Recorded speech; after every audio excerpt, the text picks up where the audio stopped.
friends, வணக்கம். Welcome back to Happy Home Makers Kitchen. எல்லாரும் நல்லா இருக்கீங்களா? பிரெட்னாலே நம்ம எல்லாரும் அலற நிலைமைக்கு வந்துட்டோம் இல்லையா? அதை பத்தி விதவிதமா கேள்விப்படுறோம். அதுல சீக்கிர பொருட்கள்லாம் ரொம்ப கேன்சரை வரவழைக்குது அப்படின்னு கேள்விப்படுறோம். ஸோ பிரெட் வாங்கவே பயப்படுறோம் இல்லையா?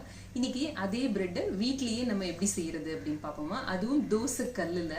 ஸோ இது வந்து நமக்கு சப்பாத்தி மாதிரியும் இருக்கும், பிரெட் மாதிரி டேஸ்ட்லயும் இருக்கும். இதுக்காக நீங்கள் உங்களுக்கு ஸ்பெஷலாக அவனோ இல்லை கடாயோ இல்லை குக்கர் அந்த மாதிரி எதுவுமே வேண்டாம். ஒரு தோசைக்கல் இருந்ததுன்னா போதும். வாங்க இப்போ எப்படி செய்யறதுன்னு பார்ப்போம்.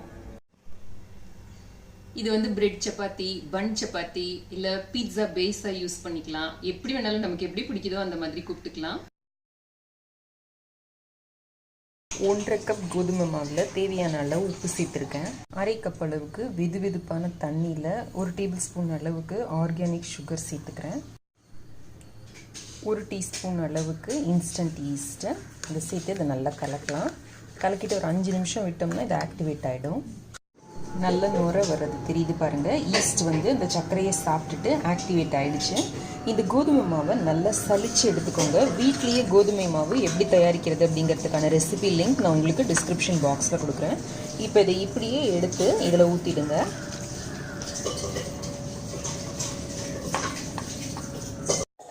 தண்ணி வந்து ரொம்ப சூடாக இருக்கணும்னு அவசியம் இல்லை. ஜஸ்ட்டு வார்மாக இருந்தால் போதும். லியூக்வார்ம் சொல்லுவோம் இல்லையா, அந்த பதத்தில் இருந்தால் போதும்.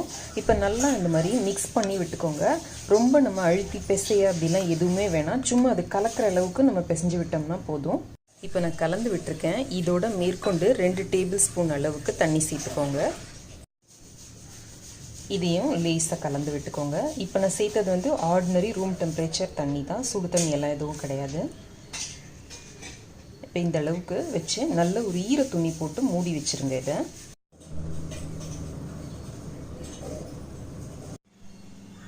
ஒரு 10 நிமிஷம் அப்படியே விட்டுட்டு அதுக்கப்புறமா ஓப்பன் பண்ணிவிட்டேன்.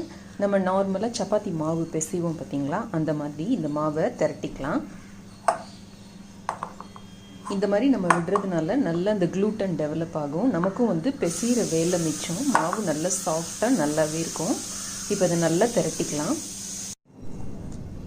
இந்த மாதிரி நல்லா பிசைஞ்சுக்கோங்க. இந்த ஓரத்தை எடுத்து நல்லா இப்படி டக்கின் பண்ணி விட்டுக்கோங்க.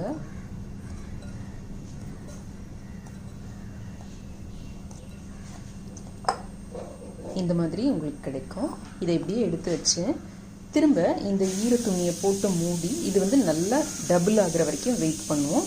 ஒரு நம்ம கிளைமேட்டுக்கு ஏற்றபடி இது வந்து கொஞ்சம் மாறும். 1/2 ஹவர்லேருந்து 1 ஹவர் வரைக்கும் ஆகும். இது ரொம்ப குளிர் பிரதேசங்கள்ல இருந்தீங்கன்னா கொஞ்சம் கூட டைம் கூட ஆகும். இப்போது கிட்டத்தட்ட 3/4 மணி நேரம் ஆயிருக்கு. நல்லா அது வந்து உப்பி வந்திருக்கு பாருங்கள். முன்னைக்கு நல்லா அந்த உப்பி வந்திருக்கிறது தெரியும் உங்களுக்கு. இப்போ இதை எடுத்து உங்களுக்கு எவ்வளோ பெரிய சப்பாத்திகளாக வேணுமோ அந்த அளவுக்கு இதை வந்து உருண்டைகளாக பிரிச்சுக்கோங்க. நான் ரஃபாக 4 பார்ட்டாக பிரிச்சிருக்கேன். இப்போ இதை எடுத்து லைட்டாக இப்படி தட்டையாக்கிக்கோங்க. தட்டையாக்கிட்டு இந்த ஓரத்தை வந்து இப்படி உள்ளே விட்டுக்கோங்க. இந்த மாதிரி பண்ணுறதுனால நமக்கு கொஞ்சம் ஸ்மூத்தாக ஒரு சர்ஃபேஸ் கிடைக்கும்.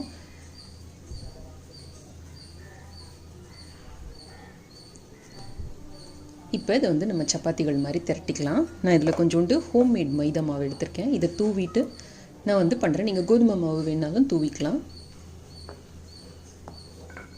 இப்போ நம்ம நார்மலாக சப்பாத்தி திரட்டுற மாதிரியே திரட்டிக்கலாம். சப்பாத்திகள் அளவுக்கு அவ்வளோ தின்னாக பண்ணாமல் இது கொஞ்சம் நல்லா திக்காகவே பண்ணிக்கலாம். அப்போ தான் நமக்கு நல்லா அது வந்து உப்பி வரும். ஸோ இந்த அளவுக்கு நான் திக்காக திரட்டிக்க போகிறேன்.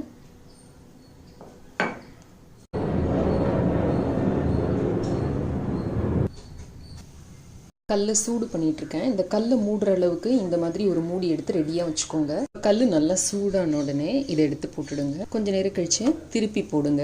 ஒரு பக்கம் இந்த மாதிரி நல்ல கலர் மாறின உடனே இதை வந்து இந்த மூடியை போட்டு மூடி வச்சிடுங்க.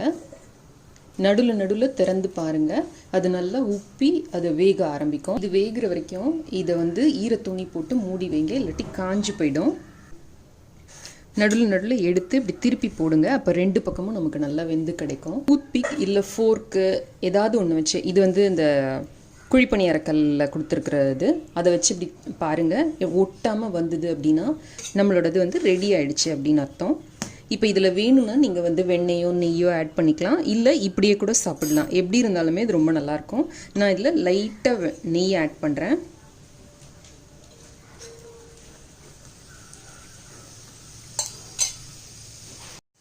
இப்போ நம்மளோட பன் சப்பாத்தி தயார். இது அப்படியே டேஸ்ட் பண்ணுறதுக்கு பிரெட் மாதிரியே இருக்கும். உள்ள ஜாமோட தடவி சாப்பிட்டா ரொம்ப நல்லாயிருக்கும். சென்டரில் இதை கட் பண்ணிட்டு நீங்கள் வந்து பொரியல், உருளைக்கிழங்கு பொரியல் அந்த மாதிரி ஏதாவது ஸ்டஃப் பண்ணி கூட அனுப்பலாம். மசாலா பன் மாதிரி, மசாலா சப்பாத்தி மாதிரி அனுப்பலாம். இல்லை சென்டரில் கட் பண்ணிட்டு உள்ள வெண்ணெய், நெய் இல்லாட்டி ஜாமு ஏதாவது தடவி அனுப்பிச்சிங்க அப்படின்னாலும் ரொம்ப டேஸ்ட்டாக இருக்கும். இது வந்து நீங்கள் லஞ்ச் பாக்ஸ்க்கும் அனுப்பலாம். மத்தியானம் வரைக்கும் நல்ல சாஃப்டாக ஃப்ளஃபியாக இருக்கும் இது. இப்போ இதே மாதிரி பாக்கி இருக்கிற இந்த பன் சப்பாத்திகளையும் போட்டு எடுத்துடலாம். நம்ம சேனலில் ப்ரெட்டு செய்ய சொல்லி நிறைய பேர் கேட்டுக்கிட்டே இருக்கீங்க.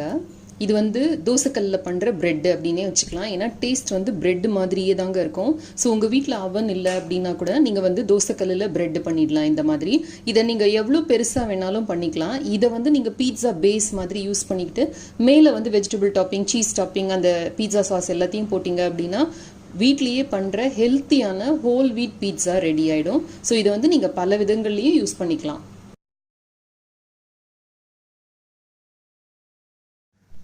இந்த ரெசிபியை அவசியம் ட்ரை செய்து பாருங்க. ட்ரை செய்து பார்த்துட்டு எனக்கு உங்களோட கமெண்ட்ஸையும் ஃபீட்பேக்கையும் கீழே இருக்கிற கமெண்ட் செக்ஷன்ல எழுதி அனுப்புங்க. இந்த வீடியோ பிடிச்சிருந்ததுன்னா லைக் பண்ணுங்க. நம்ம சேனலுக்கு சப்ஸ்கிரைப் பண்ணி ஹாப்பி ஹோம் மேக்கர் குடும்பத்தில் ஒரு அங்கத்தினரா சேர்ந்துருங்க. இணைந்திருங்கள். ஹாப்பி ஹோம் மேக்கருடன் எந்நாளும். நன்றி, வணக்கம். ஆரோக்கியமான சமையல், ஆனந்தமான வாழ்க்கை.